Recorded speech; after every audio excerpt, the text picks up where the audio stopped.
शरीर को स्वस्थ रखने और पोषण देने के लिए मिलेट्स का सेवन करना बेहद लाभदायक होता है।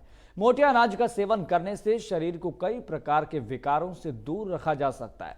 लेकिन मोटे अनाज का सेवन कैसे करें, किस वक्त कौन सा मोटे अनाज के प्रकार का सेवन करना हमारी सेहत के लिए उपयोगी है और कितनी मात्रा में हमें मिलेट्स का सेवन करना चाहिए, तो चलिए डाइटिशियन शिवा कुमार से जानते हैं आज का डाइट प्लान क्या है।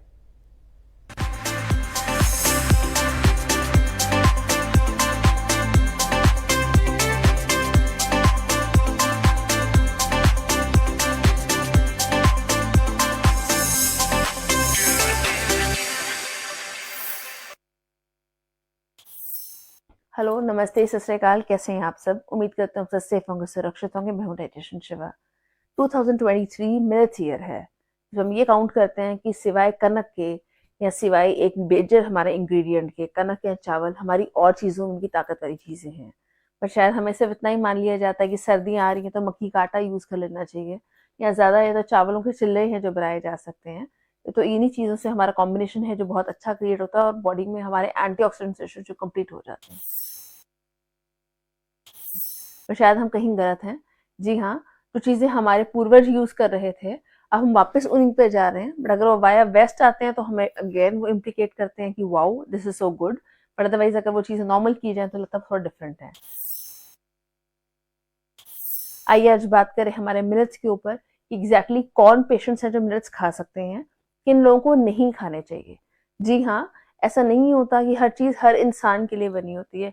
एवरीबडी हूम आई मीट या जो मेरे पास आते हैं पेशेंट्स, वो एक ही चीज़ बोलता है, मैम हमने खाना खाना कम कर दिया है, हमने कनक खाना बंद कर दिया है, हमने चावल खाना बंद कर दिया है, सिर्फ बाजरे की रोटी खाते हैं या हम ज्वार की रोटी खाते हैं। आप एक चीज़ समझिए, इन सब की तासीर गर्म होती है। जी हाँ, बेसिक नेचर फूड की गर्म है। तो अभी ये बॉडी इतना हीट टेम्परेचर जो एग्जॉस्ट कर लेते हैं तो उसमें क्या दिक्कत आती है, आपकी पीठ पे दाने होने शुरू हो जाते हैं, आपकी बॉडी पे एक्ने आने शुरू हो जाता है, फेस पे नहीं आता। दैट इज आपकी बॉडी से हीट है जो निकल रही होती है। तो उस चीज पे ध्यान दीजिए। अगर आपको वो ग्रेन सूटेबल है या नहीं है तो वो बॉडी आपको खुद से ही रिटेलिएट करके बता देगी। अगर आपको एक्ने नहीं हो रहा, दैट मीन्स आप डाइजेस्ट कर पा रहे हैं, आपको कोई हार्ट बर्न नहीं हो रहा, कोई जलन आप फील नहीं कर पा रहे अपने पेट में, तो दैट इज ग्रेट। लेकिन अगर ऐसी चीजें हो रही हूँ तो आइए इस पे बात करें क्या कॉम्बिनेशन है जो खाने चाहिए। क्योंकि ये ज्वार बाजरा ग्रेन्स हैं जो बेसिक गर्म है, तो इनका कॉम्बिनेशन ठंडी चीजों के साथ रखिए, जैसे कि धनिया पुदीने की चटनी, या नॉर्मल रूम टेम्परेचर पे रखी हुई दही, या नॉर्मल रूम टेम्परेचर पे ही दही की बनी हुई लस्सी। जी हाँ, इन कॉम्बिनेशन सारी चीजें हैं जो हजम की जा सकती हैं। अगर आप बोलो मैं ऐसे बाजरे की रोटी खा जाऊंगा या सब्जी के साथ खा जाऊंगी और मुझे तो कुछ होगा नहीं, तो आप शायद गलत हैं। आइए इस चीज पे बात करें कौन कौन से पेशेंट्स को ये नहीं खानी चाहिए। थायराइड पेशेंट्स के लिए मिलेट्स नहीं बने हुए। जी हाँ, आपका जो TSH है, दैट इज थायरॉक्सिन हार्मोन, वो वेरिएट करता है।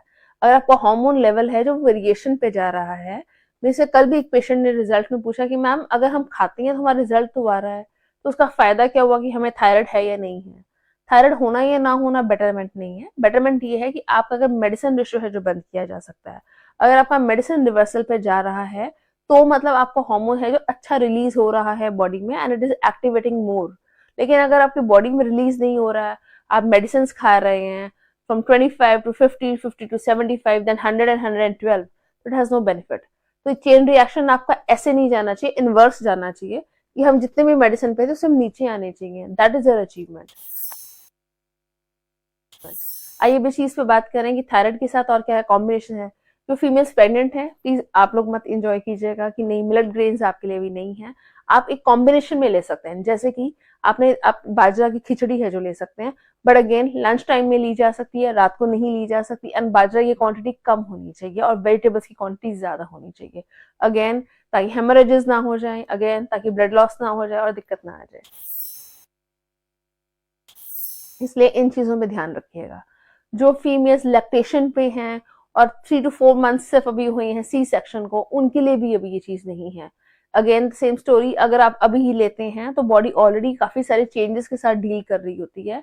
इनकी एंटीऑक्सीडेंट प्रॉपर्टी, इनका हाई प्रोटीन रेशो, आपका बिल्कुल छोटा बच्चा अब्जॉर्ब नहीं कर पाता इतना हाई कंटेंट, तो बच्चा भी लूज मोशन या डायरिया है जो होने बच्चे को शुरू हो जाते हैं। लास्ट अबव ऑल, किन चीजों के लिए या किन लोगों के साथ हम अब बहुत अच्छा लगा सकते हैं इसको। आप अगर सब्जी के साथ खा रहे हो तो आप किसी भी सब्जी के साथ खा सकते हैं।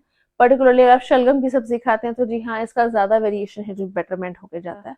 सैलेड तो बहुत लोग कॉम्बिनेशन में खाते हैं, खीरा टमाटर हर कोई खाता है, प्याज बहुत लोगों का फेवरेट होता है कि मुझे खाने में और कुछ नहीं चाहिए, बस प्याज होना चाहिए।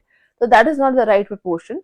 अगर क्योंकि एंटीऑक्सीडेंट रेशियो हमने बढ़ाना है और सर्दियों से हमें डील करना है, हायर टेम्परेचर से हम लोअर टेम्परेचर की तरफ बॉडी को मूव करवा रहे हैं, तो उसमें आपकी एंटीऑक्सीडेंट शकरकंदी, जी हाँ, जिसको हम सबसे ज्यादा इग्नोर करते हैं कि अरे यार ये कौन ही खाएगा, वो आपकी बॉडी में भी जनरेट है जो अच्छा करती है।